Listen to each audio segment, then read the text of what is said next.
பீர்பூர்னு பேரு கொண்ட ஒரு கிராமம் இருந்துச்சு. அங்க நக்மா ஃபாத்திமான்னு ரெண்டு சகோதரிங்க இருந்தாங்க. ரெண்டு பேரும் திருட்டு வேலை பண்ணி தான் அவங்க வாழ்க்கைய நடத்திக்கிட்டு இருந்தாங்க.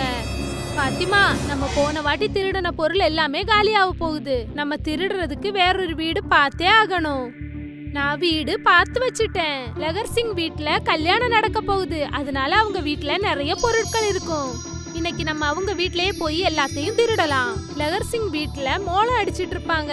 அதனால நம்ம திருட போனா யாருக்கும் எந்த சவுண்டும் கேட்காது. புரிஞ்சுதா? நக்மா லகர் சிங் வீட்ல மோளம் அடிக்கிற இடத்துல உக்காந்து இருந்தா. அப்படியே அந்த வீட்ல உள்ள எல்லா வழியையும் பார்த்துக்கிட்டு திரும்பி வந்துட்டா. ராத்திரி இருட்டானதும் எல்லாரும் தூங்குனதுக்கு அப்புறமா யாருக்கும் தெரியாம நக்மாவும் ஃபாத்திமாவும் லகர் சிங் வீட்டுக்குள்ள வந்துட்டாங்க. திருடின பொருட்களை ஒரு மூட்டைக்குள்ள போட்டு வச்சாங்க. தரையில தண்ணி கொட்டி இருந்தது.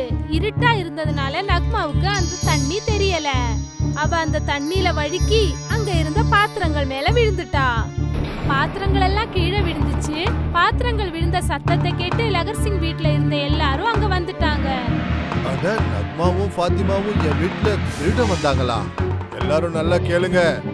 இவங்களுக்கு நல்ல பாடத்தை கத்து கொடுத்து அனுப்புங்க. நக்மாவுக்கும் ஃபாத்திமாவுக்கும் நல்ல அடி கிடைச்சது.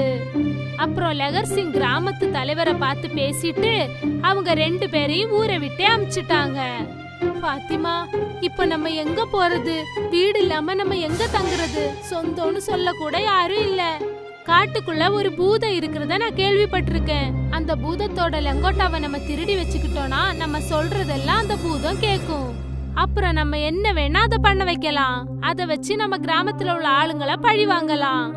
அந்த பூதத்தை பத்தி நானும் கேள்விப்பட்டிருக்கேன். ஆனா அது நம்ம நினைச்ச மாதிரி இல்லனா என்ன பண்றது? அது எவ்வளவு மோசமானதா வேணாலும் இருக்கட்டும், நம்மளும் அதை விட மோசமானவங்க தானே. ரெண்டு பேரும் காட்டுக்குள்ள அந்த பூதத்தை தேடி போனாங்க. அந்த நேரத்துல பூதம் தூங்கிக்கிட்டு இருந்துச்சு. இப்ப பூதம் அந்த லெங்கோட்டாவை போட்டுக்கிட்டு இருக்கு. அந்த பூதம் அந்த லெங்கோட்டாவை கலட்டி வைக்கிற வரைக்கும் நம்ம காத்துக்கிட்டு தான் இருக்கணும். கொஞ்ச நேரத்துக்கு அப்புறம் பூதம் எந்திரிச்சு அந்த ரத்த குளத்துல குளிக்கிறதுக்காக லெங்கோட்டாவை கழட்டி வச்சுட்டு போயிடுச்சு. உடனே நக்மாவும் ஃபாத்திமாவும் பூதத்தோட லெங்கோட்டாவை திருடிட்டாங்க. இதை இப்ப நம்ம எங்க மறைச்சு வைக்கிறது? நம்ம இத காளியம்மா கோவில்ல மறைச்சு வச்சிடலாம். பூதம் அங்க போறதுக்கு பயப்படும்.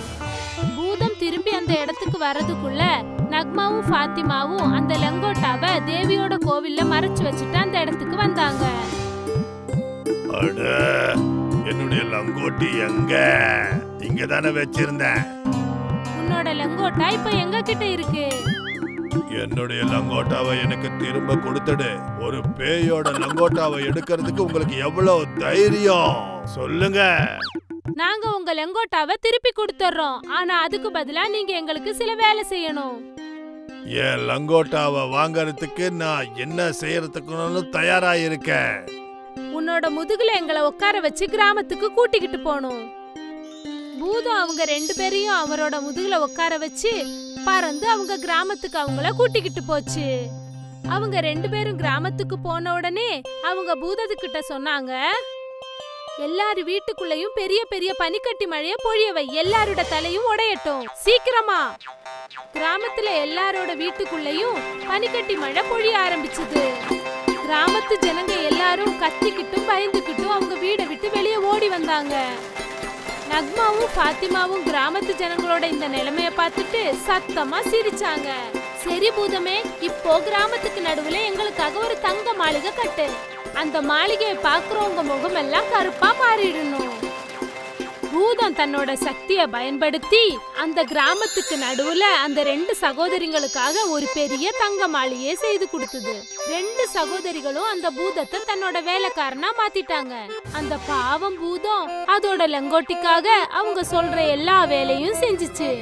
ரெண்டு சகோதரிகளும் சேர்ந்து அந்த பூதத்தை சாப்பாடு செய்ய வச்சாங்க. அவங்களோட துணியை துவைக்க வச்சாங்க.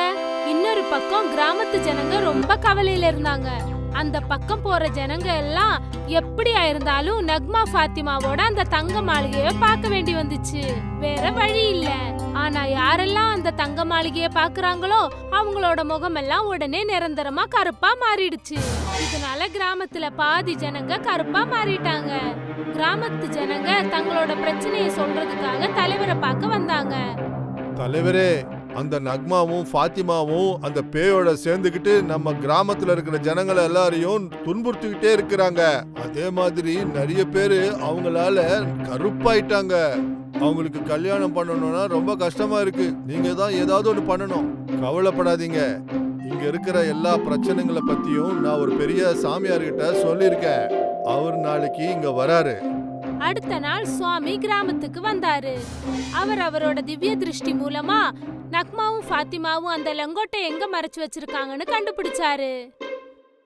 பேயோட லங்கோட்டா காளி மாதாவோட கோயில்ல இருக்கு. நாம அதனுடைய லங்கோட்டாவை திருப்பி கொடுத்துட்டோம்னா எல்லாமே பழையபடி மாறி போயிடும். லகர் சிங் காளிமாதாவோட கோவிலுக்கு போய் பூதத்தோட லங்கோட்டியை எடுத்துக்கிட்டு வந்தான். அன்னைக்கு ராத்திரி நக்மாவும் ஃபாத்திமாவும் தூங்கிக்கிட்டு இருக்கும்போது லகர் சிங் ஜன்னல் வழியா பூதத்தோட லங்கோட்டியை தூக்கி போட்டான். அட, இது என்னுடைய லங்கோட்டா. பூதம் தன்னோட லங்கோட்டிய போட்டுக்கிட்டு எல்லாத்தையும் பழையபடியே மாத்திட்டாரு. காலையில நக்மாவும் ஃபாத்திமாவும் முழிச்சு பார்த்தப்போ அங்க அந்த மாளிகையே காணோம். அவங்க வெளியில படுத்துட்டு இருந்தாங்க. ஃபாத்திமா, எந்திரி, நம்மளோட தங்க மாளிகை எங்க போச்சு? நம்ம எப்படி இந்த காலியான இடத்துக்கு வந்தோம்? உங்க ரெண்டு பேருடைய ஆட்டம் இன்னையோட முடிஞ்சது. பேயோட லங்கோட்டா அதுக்கு திரும்ப கிடைச்சிடுச்சு. எங்க மூஞ்சில இருக்கிற கருப்பும் போயிடுச்சு. நீங்க ரெண்டு பேரும் உங்களுடைய முகங்களை சரியா பாருங்க. நக்மாவும் ஃபாத்திமாவும் அவங்களோட முகங்களை பார்த்து ஆள ஆரம்பிச்சாங்க. அவங்க ரெண்டு பேரோட முகமும் பயங்கர கருப்பா மாறிடுச்சு. பேய் தான் சொல்லுச்சு, நீங்க ரெண்டு பேரும் 2 வருஷத்துக்கு கிராமத்துல இருக்கிறவங்க வீட்டுல எல்லாம் வேலை செய்யணும். அதுக்கப்புறம் தான் உங்க முகம் பழையபடியா மாறும்.